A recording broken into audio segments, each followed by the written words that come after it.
This is your guide to book publishing. Everything you want to know but didn't know what to ask with your host, Dr. Judith Briles, on the Rockstar Radio Network. On the show today, you'll find out where book publishing is going and how to take advantage of it. How to identify and avoid publishing predators. What opportunities are emerging as the book trade evolves in new forms. How to avoid losing money, and much, much more. Join us now as a variety of publishing pros will deliver insights and strategies to take the author to the next level of publishing.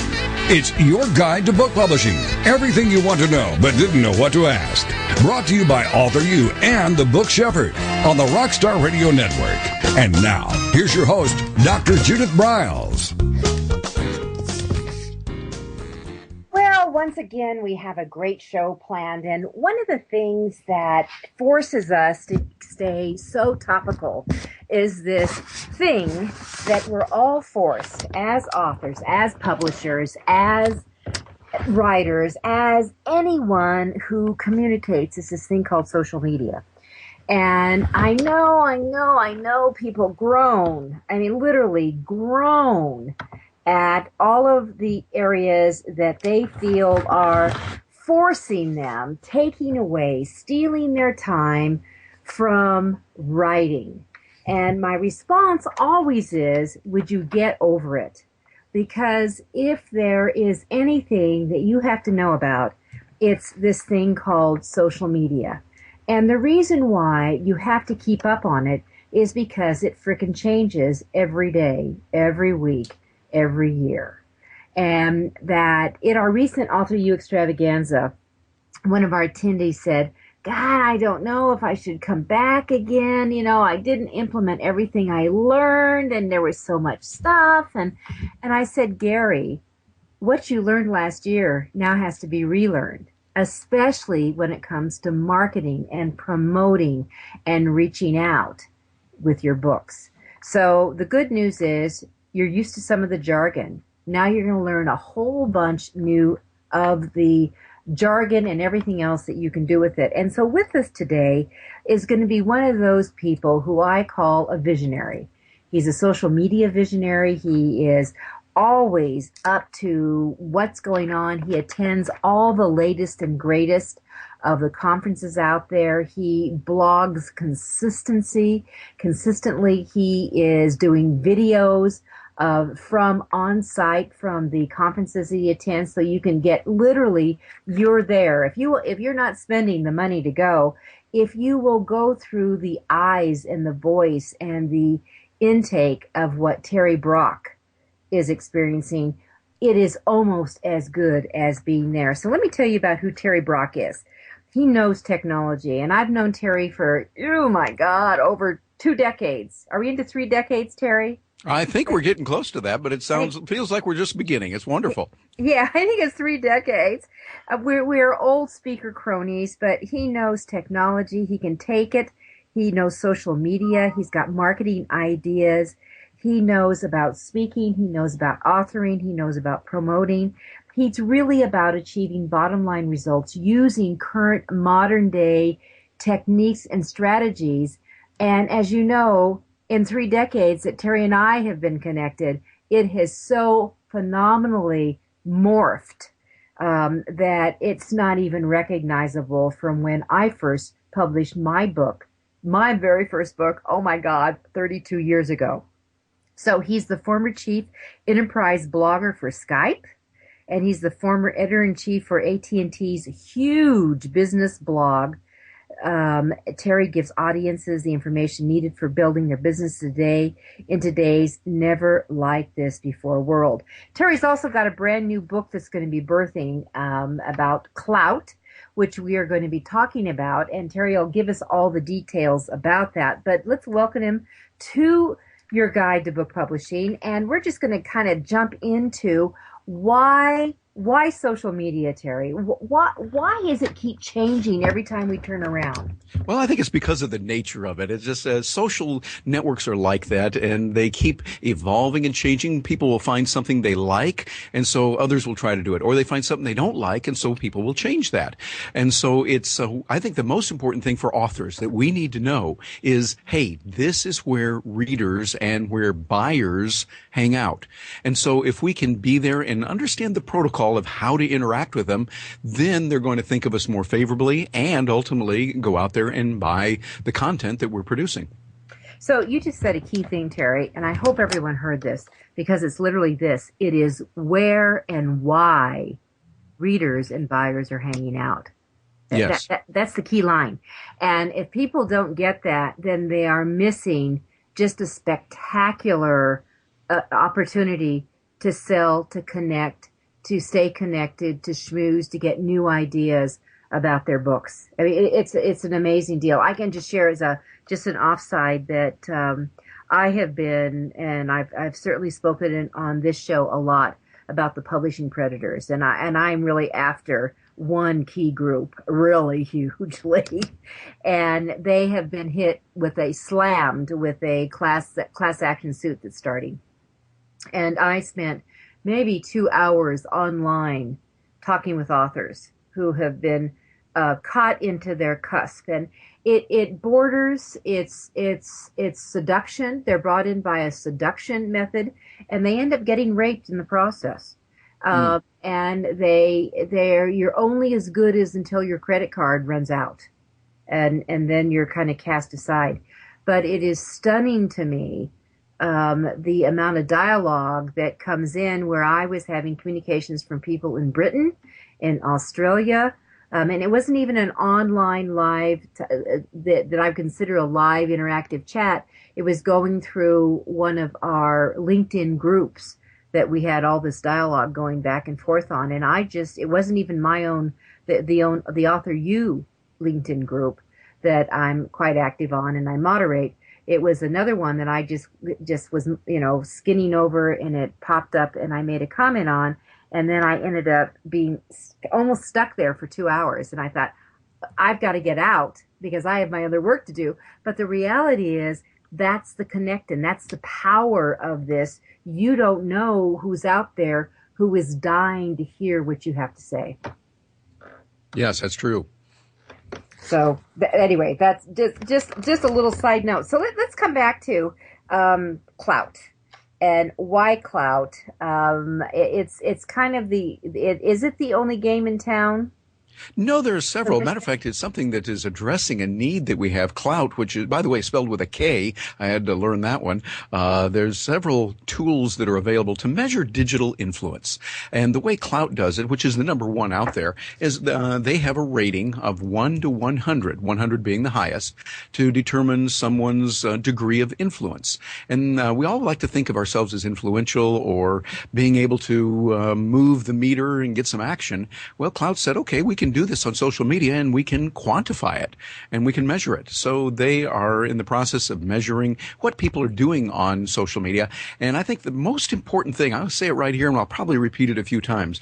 The most important thing about Klout is that it's not a matter of who's cooler than the other one. It's not the high school playground all over again or elementary playground where you're saying, oh, he's cooler, he's got more points than I do. But rather they lay out a specific set of actions that we need to follow to be good social media citizens, to play nice and make nice with all the other kids out there playing social media. And if you do these types of things that they talk about with Klout, then you're going to engage with customers more. You're going to raise your digital influence. And, oh, by the way, your Klout score will go up. So it's really an automated and organized way for you to know what to do, how to reach people, to really connect with those buyers, people that are readers that want to know about what we're writing, and to be able to do it in a way that's not pushy, that's not coming off as a 1950s used car salesman chomping on a cigar with a derby hat, but rather saying, hey, let's meet your needs. Let me tell you about what we've got. I've got a wonderful story here that goes into this and that. Or if you want to know about this topic, we're covering it. And Klout gives you a way to kind of measure that, much like a BMI helps with medical conditions. So you know, okay, I know I need to get a little bit better. The BMI acts as a measuring stick just to make sure we're right on track. Do you think, I mean, Terry, you and I have had an offline discussion on this because that of people who have multiple channels they are out there with. There's confusion as to who they are and where they are, and maybe Klout doesn't really measure them. So what are some of the rules? What are Klout's rules that if you're going to maximize your presence, and then we need to get into why do we care about that besides the connecting, there's other goodies and perks that Klout now is creating. So we want to go down that path too. Yes. But how is Klout going to make it possible that one, for example, I have three main channels on Twitter, and you and I were saying, oh my God, it's schizophrenic. Well, that's my word. You didn't say that to me. I said it.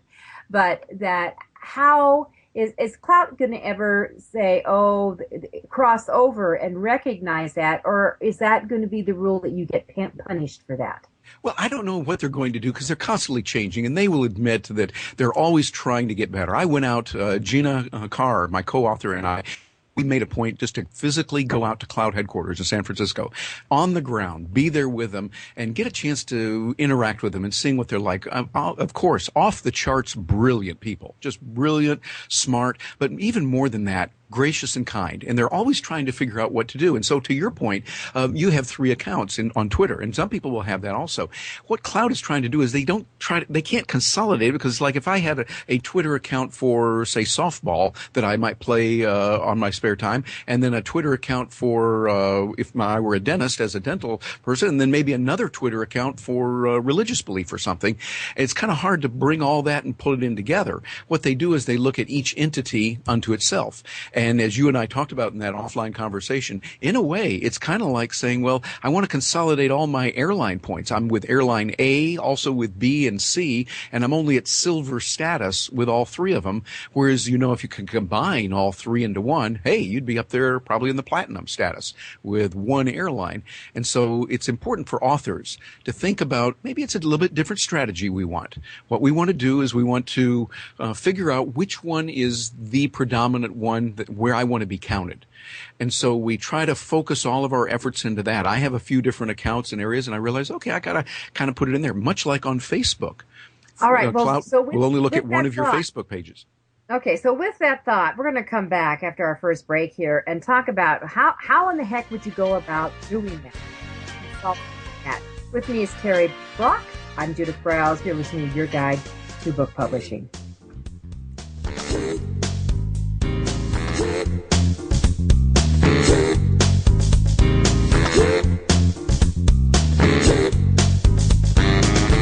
This is Your Guide to Book Publishing. Everything you want to know but didn't know what to ask. With your host, Dr. Judith Briles. And we'll be right back with more great information right after these on the Rockstar Radio Network.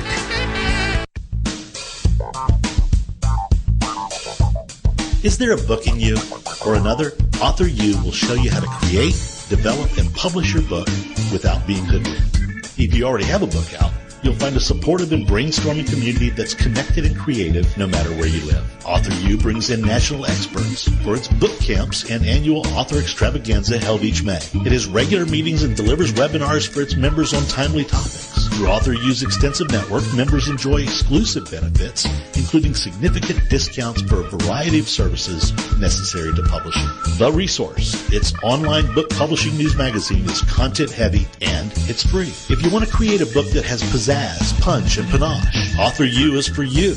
If you're a hobbyist or a casual author, it's not. Join Author U today through its website at authoru.org. Follow Author U on Twitter at AuthorU and on Facebook at Author U, where timely author and publishing tips and articles are posted daily. Author U, where the author goes to become seriously successful.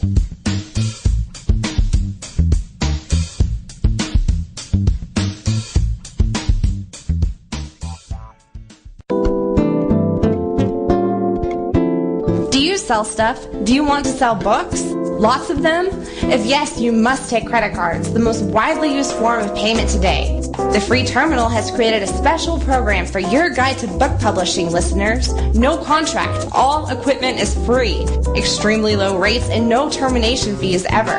Contact Alan Dean at alan@thefreeterminal.com or call him at 303-668-6828. The Free Terminal has handled all credit card transactions for both Author You and Judith for over a year. Don't wait another day. Contact Alan at thefreeterminal.com or call 303-668-6828 and tell him you want the no contract Author You deal. Every picture tells a story.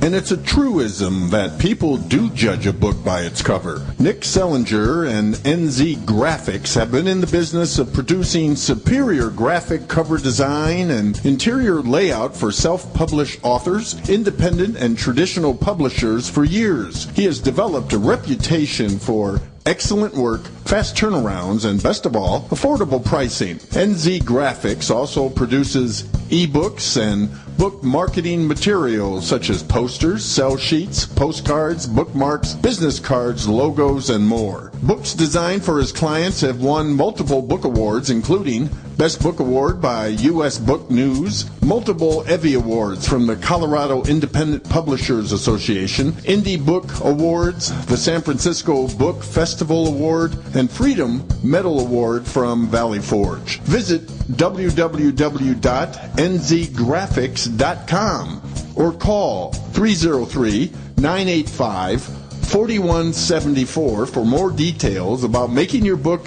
the success it should be. Mention that you are an FOJ, friend of Judith's, and that you heard about NZ Graphics on your guide to book publishing.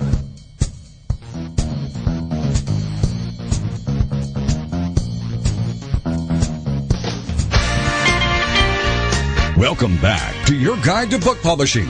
Everything you want to know but didn't know what to ask on the Rockstar Radio Network. If you want to write and publish a book, if you want to be successful as an author, your guide to book publishing, everything you want to know but didn't know what to ask, is for you. Stay tuned and you'll hear about statistics, scenarios, and strategies on what to do now to get you published. So let's get back to the show. And here again is your host, Dr. Judith Briles.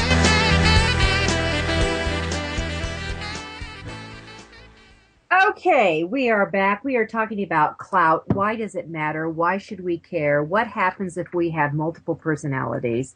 Is it going to ding us, which is what Terry Brock, our expert in all things social media, is talking about on the measurement? And as he said, that there are certainly other measurements in environments out there that gauge your social media influence, but Klout is number one. So it's let's focus on the number one, since that's what people usually pay attention to. And Terry does have a book coming out here this fall. So Terry, tell us the title of it. The title is called Klout Matters, How to Engage Customers, Build Your Digital Influence, -- and Raise Your Klout Score for Success. So the whole point of it is you're doing the things that are right for social media. And as my co-author Gina Carr and I talk about, it's important to do these practices. And then, oh, by the way, you will see your Klout score go up in most cases. So it's just a matter of being a good social media citizen and doing things the right way. Okay, so I'm going to be a devil's advocate, because you made this remark about, you used the analogy of that if you fly for, well, I'll just name it. I'm almost a 2 million mile flyer on United Airlines. Mm-hmm. I used to be gold on multiple airlines, but when I moved from San Francisco area to the Denver area, United basically owned it. And so the gold went away with Continental, the gold went away with American, the gold went away with one other one. And now United and Continental are married, and so, now we have that back. And it's such a perfect marriage, isn't it? Yeah, there you go. I mean, just wonderful customer service and everything. Of course, living in Orlando, we don't have to worry about that as much. And frankly, we've been pleased that Delta has turned around and are a whole lot better than they were a few years ago, and actually moving up into close to, not exactly, but close to the excellence that we see with Southwest over and over. Well, I used to be a gold on Delta too, but I mean, those are all gone. But I see a distinct difference between airlines on the airlines and doing it and social media just because of the platforms where social media is so integrated. And to me, Twitter is Twitter, Facebook is Facebook, and all that. And it seems to me that their mechanisms should be able to cross-populate and recognize that there is synergy with these things and there is influence coming from them versus Delta and Air and American and Southwest and United are totally different animals. Mm-hmm. So yeah, they're complete silos. And I think right now that's the way that it's being calculated. It's just that way. Now, could that change in the future? Hey, this is social media, so anything could change at any time. Well, I would but think right so. now, consolidation is a key effective strategy.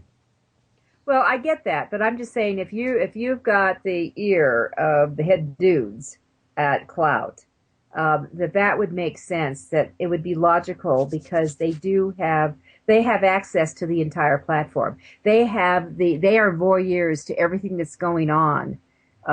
If they're measuring Twitter, they're the ability to do it unless they're, that somehow they're tapping into one account at a time and they don't care about names. And I guess that's what I'm hearing. They don't care about names. It's just one account at a time. Yeah, they're looking at the count and where it is on certain platforms. Now, one of the things that I feel strongly about is they should measure more than the platforms they have. They have quite a few. But for instance, one that is not, that I feel is very important, is YouTube. YouTube is not measured by Klout, and I specifically talked to the people there to ask them about it, and they kind of said, well, Terry, you're right. We'd like to. It's just we're not able to get the API, the technical way of getting onto that. Because for instance, as an example, we've got it in our book, and we have an interview with Judson Lightly. Judson is the one who has the evolution of dance videos that are so popular on YouTube. He's a friend of mine. I called him up, did a video interview with him. Here he has, Judith, get this. He has 211 million views on just one of his videos. 211 million. I tell him he could start his own country. But you realize that doesn't affect his Klout score at all. And I mentioned that specifically to the folks at Klout, and they said, yep, that's a good example. So I'm making him the poster child of how things need to be adjusted. And so I would have to say, to their credit, Klout says, yes, we realize that, and it needs to be adjusted. We need to change it. We can't do it right away. Right now, a lot of that is in Google's hands as things morph and change. So I would say that for what you're talking about, consolidating those is a good thing for right now, but in the reality of it, it's kind of hard to do that. You're going to have the distinct silos that you have. And if there was a way that we could somehow link those and say, okay, these 3, these 5, these 20, whatever we have, because many people will have that, different accounts, all are under my name and are mine, and there's a way to authenticate that, make sure it's genuine and it's not being spammed, that I think that could be something they consider. Well, now that you brought up the authenticate word, there are ways to do it because I know that let's talk about the other giant out there, which is called Amazon. Mm-hmm. Amazon, when they are creating the author pages and you are pulling in your different books in there, they actually authenticate that they're yours. Mm-hmm. That's good. All right. So there's no reason, and then they drop them in. So to me, there is no reason why that can't be done and do, whether you call it cross-promote or pollute, whatever you want to call it. But it's an integration, and it does seem to me a logical making sense that you're out there. Because, frankly, there is someone, for example, if you want to talk about some of the televangelists and best-selling authors, Joel Osteen would be one of those people. Mm-hmm. Huge author out there, huge in the religious cycle. And why wouldn't those be connected for cross-influence? Yeah, it would seem like they could trace that back to Joel did this, and then I think Amazon has ways to say, okay, he wrote this book by himself. He might have co-authored this one with others. Maybe he was an editor of an anthology on these others. But Amazon has a formula to mix that together. The challenge will be, of course, there are a lot more Twitter users than there are authors, even though there's a lot of authors today. So it is a lot more number crunching. But I think that as we look at the whole thing of big data, It's getting so we can crunch massive amounts of numbers, not just the gigabytes or even the terabytes, but up into the petabytes and zettabytes beyond that, which makes my little head spin. My eyes tilt and go, I don't understand it, but they're doing it now. I don't even know what a zettabyte is. It's a huge number. I think it's like close to bazillion, whatever it was.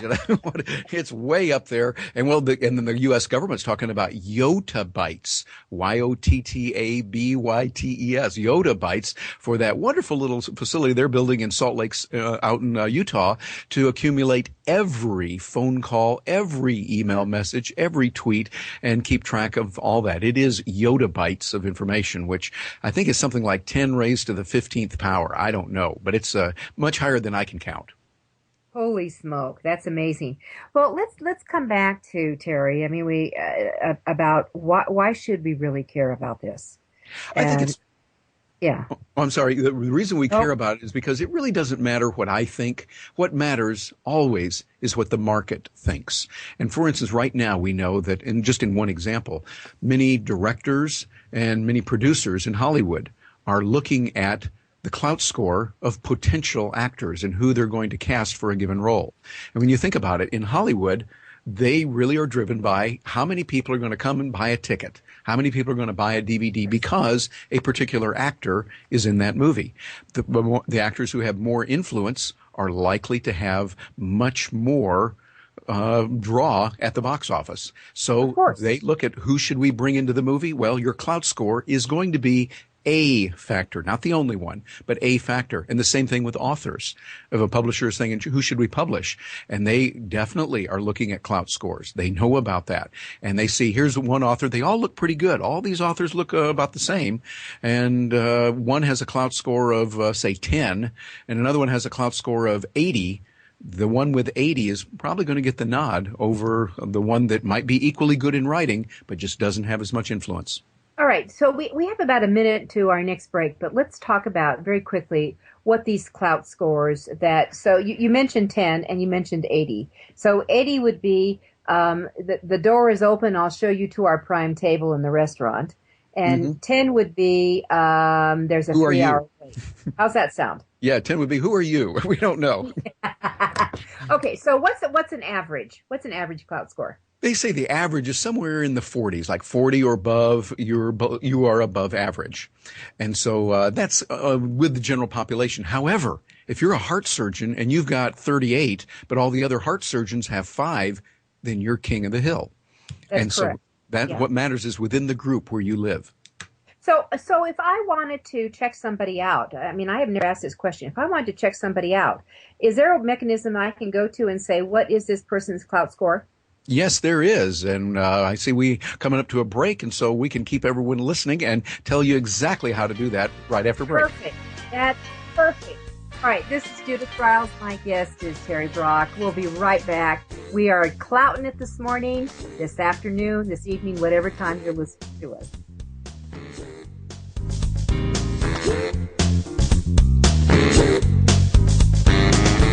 This is your guide to book publishing. Everything you want to know but didn't know what to ask. With your host, Dr. Judith Briles. And we'll be right back with more great information right after these on the Rockstar Radio Network. Since 1987, Color House Graphics has set the standard for quality book production. Whether you decide to print a small quantity of books or need a large print run, depend on Color House to help you. You'll receive professional help and advice the moment you reach one of our representatives. If you mention hearing about us on your guide to book publishing with Judith Briles, we will provide you a discount on the first order you place. To speak with a project manager, call us toll-free at 800-454-1916 or visit us at www.colorhousegraphics.com.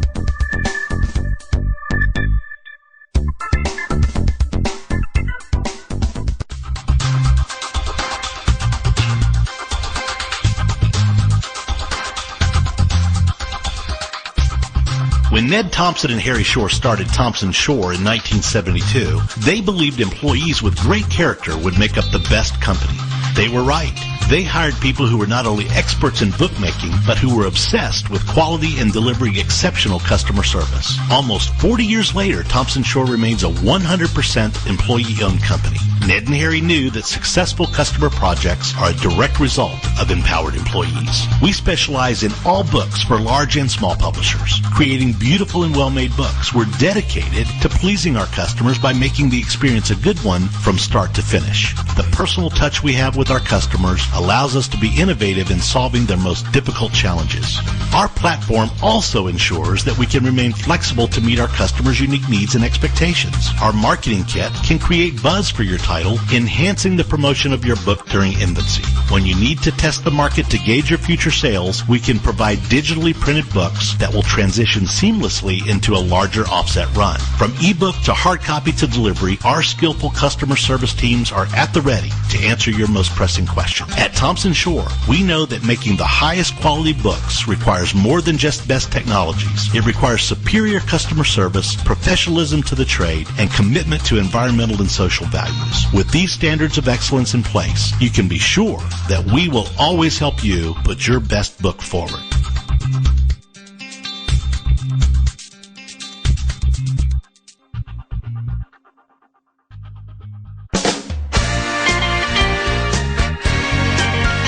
Welcome back to your guide to book publishing. Everything you want to know but didn't know what to ask on the Rockstar Radio Network. Coming up, you'll hear more about statistics, scenarios, and strategies on what to do now to get you published. So let's get back to the show. And here again is your host, Dr. Judith Briles.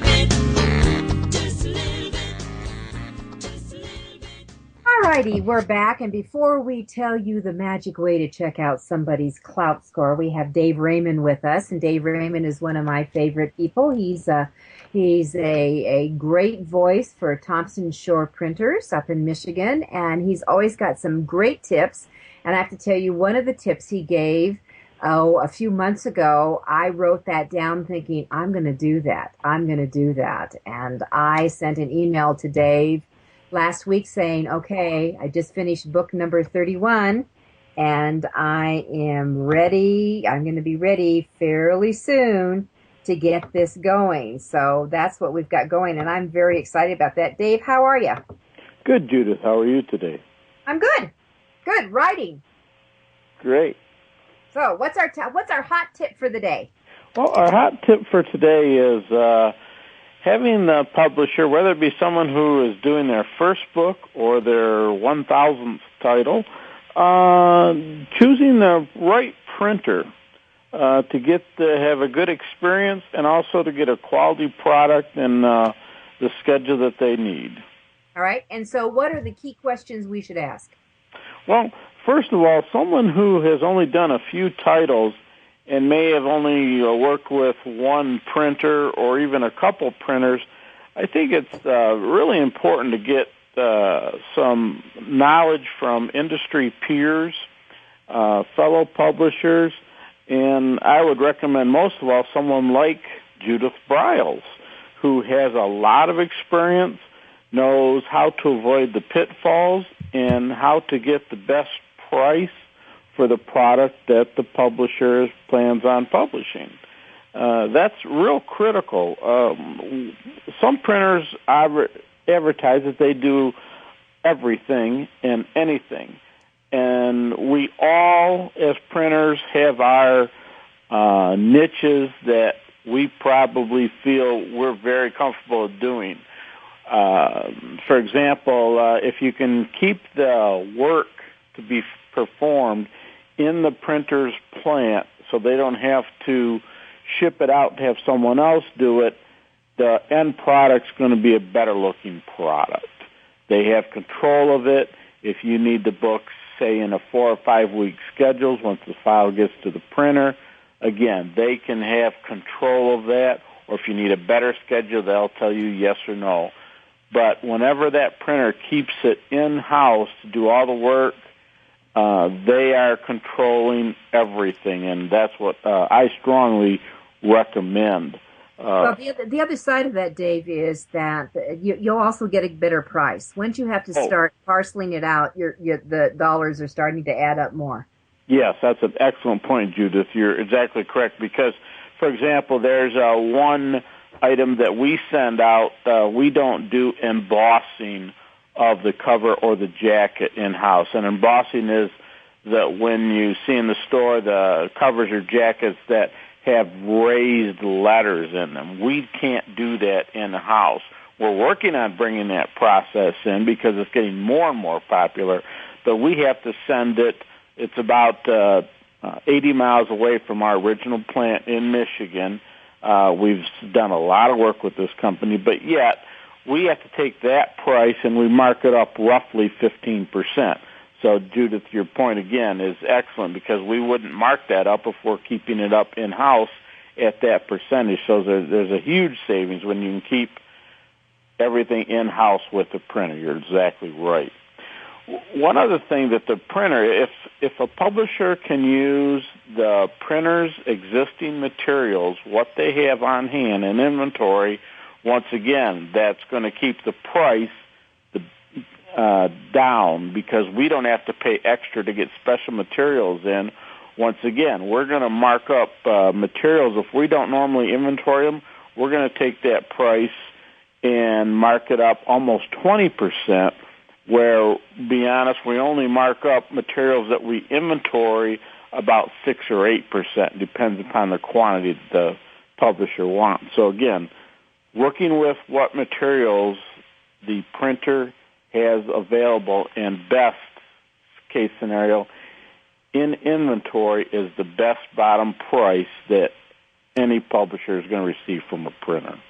Excellent advice. And you know what I'll add to that as we close off here is that not only is Dave and Thompson Shore a sponsor of our show, they also are a sponsor of the Author U Extravaganza. And Dave always has samples of all the in-house printing stock, so you can literally see these are what these shades, this is what this paper feels like, and that is so helpful when you're making your decisions on what stock you want. Yes.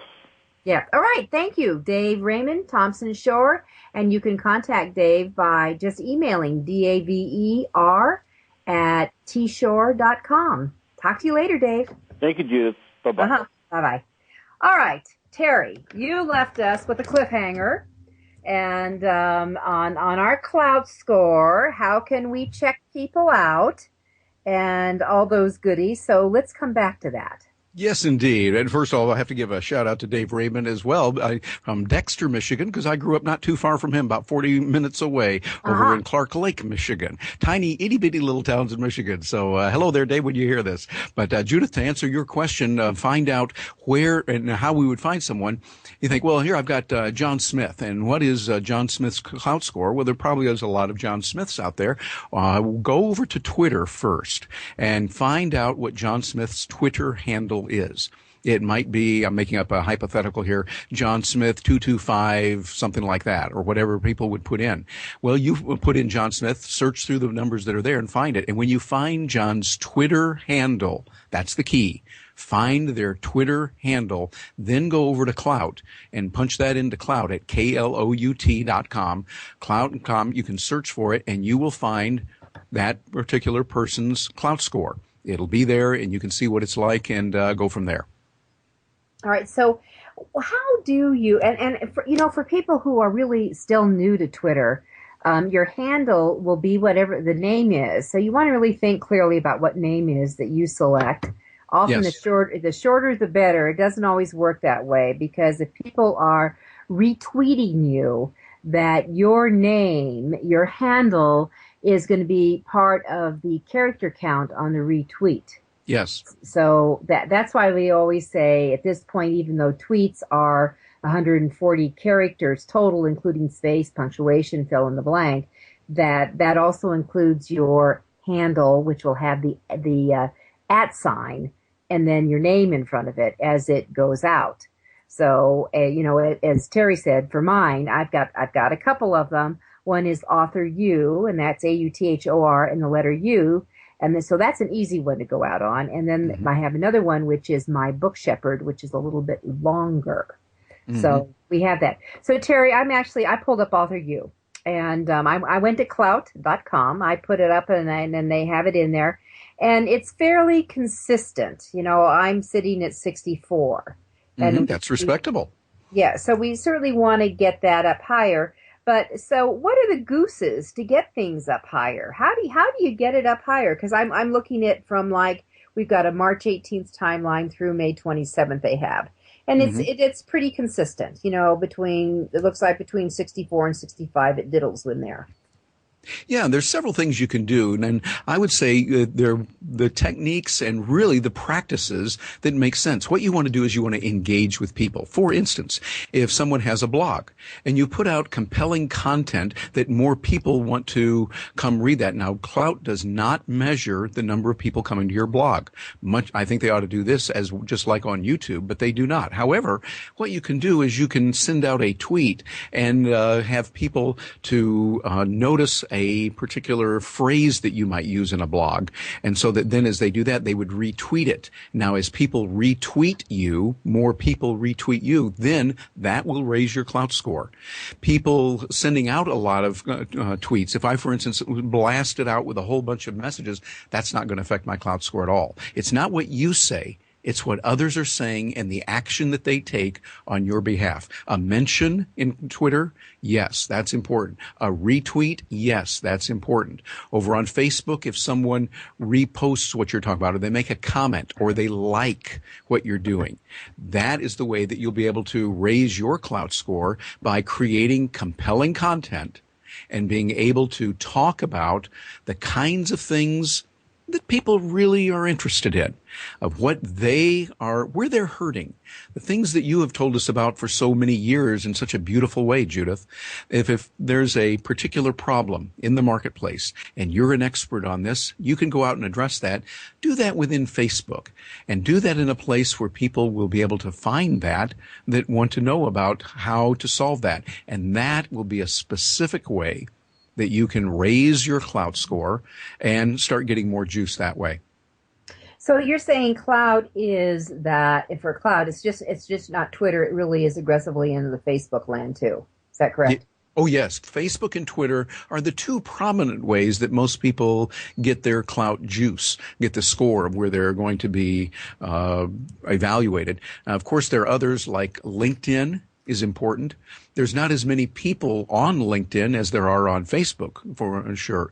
And we see that it's very important that you're in those platforms where you're getting exposure. But if you focused on Twitter and Facebook predominantly as a thought leader, as an author, as a speaker, that is where most people are hanging out. And like it has been throughout history, where people are hanging out, where buyers congregate, that's where you want to be to sell your whatever it is that you have to sell. Terry, when we come back from our next break, I'd like you, because I'm seeing Google Plus take off, really starting to take off now. Mm-hmm. And how is Klout going to integrate with measuring that, especially with what you have indicated with some of the non-use of YouTube, which of course we both know Google owns. We'll be right back.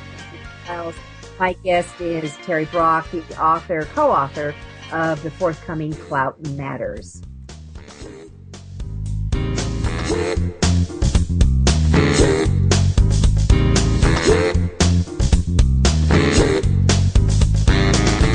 This is your guide to book publishing. Everything you want to know but didn't know what to ask. With your host, Dr. Judith Briles. And we'll be right back with more great information right after these on the Rockstar Radio Network. Do you sell stuff? Do you want to sell books? Lots of them? If yes, you must take credit cards, the most widely used form of payment today. The free terminal has created a special program for your guide to book publishing listeners. No contract. All equipment is free. Extremely low rates and no termination fees ever. Contact Alan Dean at alan@thefreeterminal.com or call him at 303-668-6828. The free terminal has handled all credit card transactions for both author you and Judith for over a year. Don't wait another day. Contact Alan at thefreeterminal.com or call 303-668-6828 and tell him you want the no contract author you deal.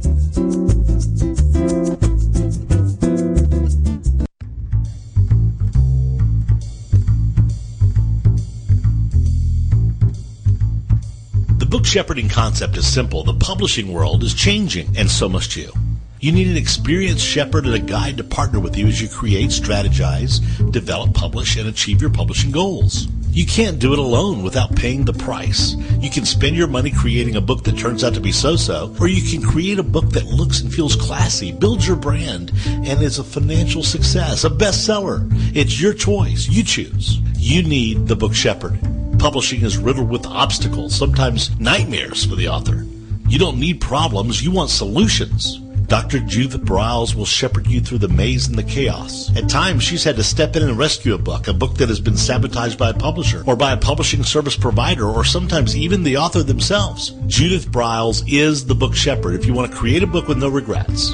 Give her a call today, 303-885-2207. That's 303-885-2207, or email her at judith@briles.com. By the way, Briles is spelled B-R-I-L-E-S. Follow Judith on Twitter at My Book Shepherd and on Facebook at The Book Shepherd.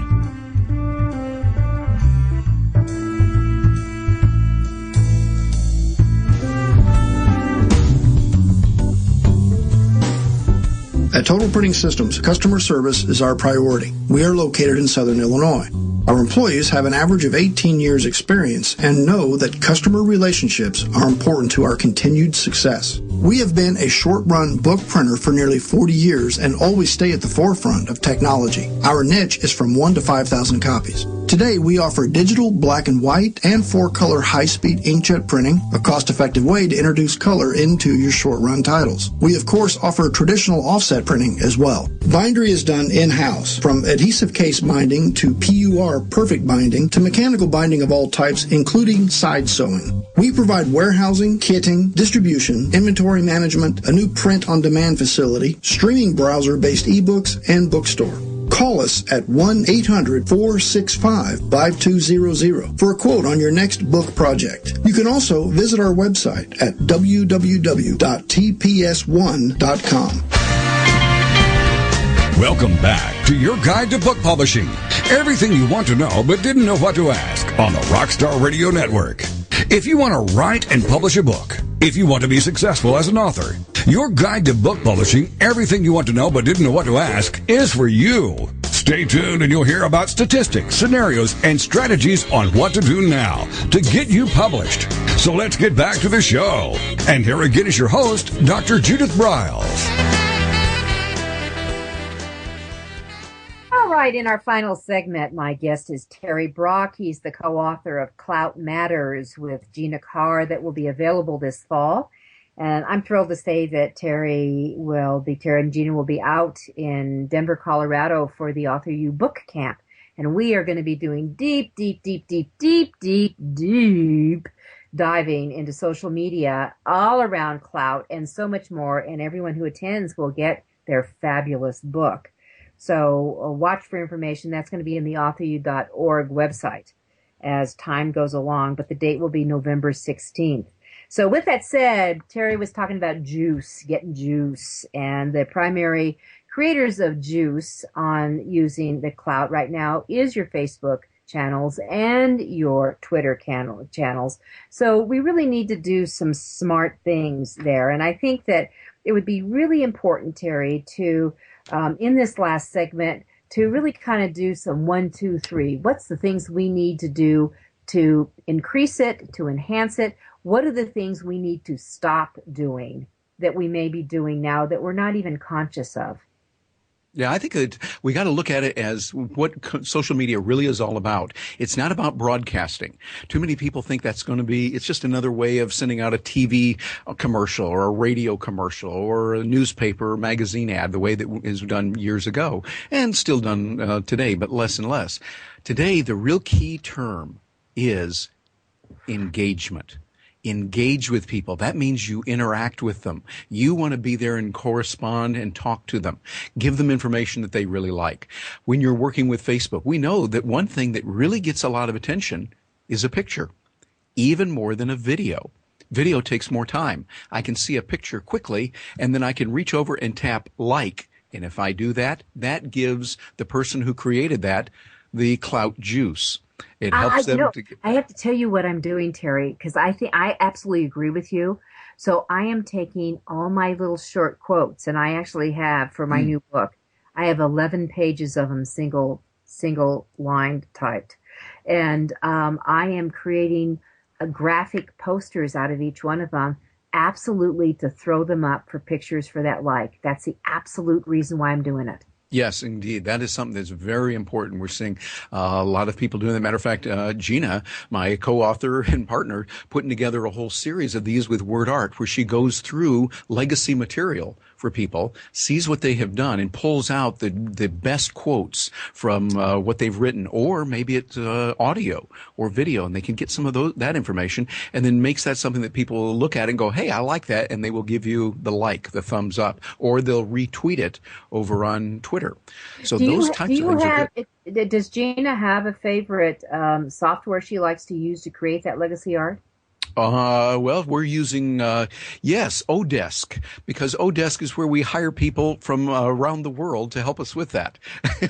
And so you realizing that there's so much involved with it. And when we can get wonderful, delightful people from literally Egypt, the Philippines, from, Greece and Malaysia, and I think a few here in the U.S. as well. And how do you spell that? How do you spell that? Is it Odesk? It's the letter O as in Oscar, D-E-S-K. Okay. As in, I'm sitting at my desk. So odesk.com, and that's where you find the contractors. You have to go through a little process to sign up. It is one of the smartest ninja tricks you can do, not only for social media, but also for running your life better. For anyone that said, oh, I'm just so busy, I can't get it all done. Well, of course you can't, because there's so many things to do today. Leverage that, and we have found that the contractors they have at Odesk have been superb. And the system they have there at Odesk, I really like. I don't have any financial commitment to them. I've interviewed the folks that are there, but they're just wonderful people, and I love their system. Perfect. All right, so that is a form of virtual assistant. Okay, so Yes. let's go back in for. So social media is not about broadcasting; it's about engagement. Yes. Exactly. Okay. So you're engaging with people by doing that word art, that clip art, and putting in things that are very useful to them, something that will be informative, that addresses a relevant need, something that's entertaining. See, when you're on Facebook particularly, it's more like a casual party. So that it's not all about business, although ultimately we know it has to be, but we know that you're there, you're making nice talking, and the small talk is good. Now, over on LinkedIn, it's a different ballgame. You've got to adhere to the protocol of the platform where you are. And in LinkedIn, give good, solid business information. People will see that and react as well. All right. So on Klout, where you said that Twitter, Facebook, so LinkedIn, so are they monitoring? Is it just the LinkedIn of the, when I post on LinkedIn, there isn't really the reaction. The LinkedIn engagement is on the groups. So that's what they're measuring? Well, they're measuring LinkedIn in the public, but not in the groups of LinkedIn or of Facebook. But that's where the engagement is. All the engagement's on the groups. Exactly. But they look at the groups as a private area, and they're not going to get involved in private area. They want where you're going to have major influence in a public way. Well, I don't really see in LinkedIn that engagement factor then on just the posting on your pages. Yeah, there's not as much. I found that when you're curating, that's important. And that's another important for those listening to write this down. Be a curator of good information. So when you find something, say you're going through and you're reading, you go, oh, here's a good article that I just read on such and such. I'm over on the Huffington Post. I like this. Or I'm on the Harvard Business Review. I like this. Or I'm over at wherever. And you like what they're saying. When you can then send that out to others and post it to Twitter or Facebook or LinkedIn, then as others react to that, that helps your Klout score as well. All right. So, well, that's the sharing of the information. You become a really good resource. The other thing I found that people for engagement, especially in author land, is that you quote, you get these quotes out, and because people like quotes. Mm-hmm. And they liked it because it's very quick. You can read them. I can read them within 10 seconds and I love that. And they just shoot it out to their circle. That's what I see. Huge amount of growth comes from that. Yes, indeed. I think because what you're doing there is, again, you're touching people in a real way and you're helping them. And I see it much like there's different levels of engagement. One level of engagement would be someone knows you and so they like you. You've never met them, but they know you from your social media work, or they saw you on stage. Maybe they picked up your book and read it, whatever. They've seen that. They like you. So they might go on and say, hey, I like you. And that's good. That's favorable. Another level might be someone you've met, but they're on the other side of a noisy restaurant. You don't have the ability to get up and go over and talk to them, but you just wave hi to them and they wave hi to you. That's another level. And that would be something like the endorsement that we see within LinkedIn. Those can help, and that can also help boost your Klout score. And then, of course, at a much higher level would be where you're interacting and you have a conversation with someone there. So here's another trick that I would recommend. When you want a response from someone, ask them to respond to you on your Twitter handle. Because then it will come through. The world will see it. Of course, it wouldn't be a private message, but you see that they're getting information, you're getting information, and if it helps some other people that are monitoring it, hey, all the better. So you really need to say, I think I'm going to say what people need to have, because I've always said that. I actually redid my signature on my own email over the weekend, as that you need to really say, engage with you on Twitter. Here's my handle. Go there. Follow me. And all those things. So we need to be blatant about that. Yeah, I think it's something you be blatant, but in a nice way. Because, see, it's social media. Remember, it's not social selling. It's not selling media. It's not spam media. It's social. And so think of it like you're in an area where you're dealing with people. Being nice, being friendly and courteous in the social media way is really important. Well, critical, not really important. I think it's critical. Yes, I would agree. I think critical clout. Yeah, exactly. It's critical clout. It's important. And so I think the whole point of it is we're in a different world today and things operate differently. We can sit back and go, well, it ain't the way it used to be when I was a kid. Well, fine, but people have said that throughout history and they're the ones that have been crushed. I mean, this is Darwin on social media. It's, you've got to adapt to the way things are today and not complain about it, but just accept what is. I think we do better in life when we realize what is rather than what we think it should, and I'll put that in quotes, should be, and we will do much better understanding the reality of the marketplace. Absolutely. Okay, 1 minute to go, Terry. What advice would you give an author who wants to leverage to sell more books? I would say, first of all, be grateful that you've got social media, because once you understand it, it can help you to sell more books and engage with people, and that's the way you're going to sell books. The best-selling authors that I've talked to who do well with social media don't try to just blatantly say, hi, I'm an author, buy my book, but instead they're going, I've got an interesting story that really captures the attention. Here's a little bit of it that they might share, for instance, on Facebook. Or it's a nonfiction. They would say, have you ever had a problem with such and such? Well, there's a way you can do that. Here's a tip from my new book. Yep. And I'm a big believer, problems make the world go round, and you get to solve them. All right, another tip real quick.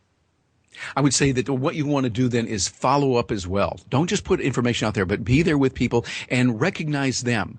Be sure and toot the horn of others, not just yourself. The more you can toot the horn of others, then people go, wow, this person really is genuine and authentic, and they care about me, and they want to reciprocate. All right. And with that, I want to say thank you. I'm grateful that you were with us. And I hope that all of our listeners re-listen to this, because there's a lot of nuggets in this podcast. I'm Judith Briles. Thank you to Terry Fox. You want to get Klout matters, it does matter. We'll be back next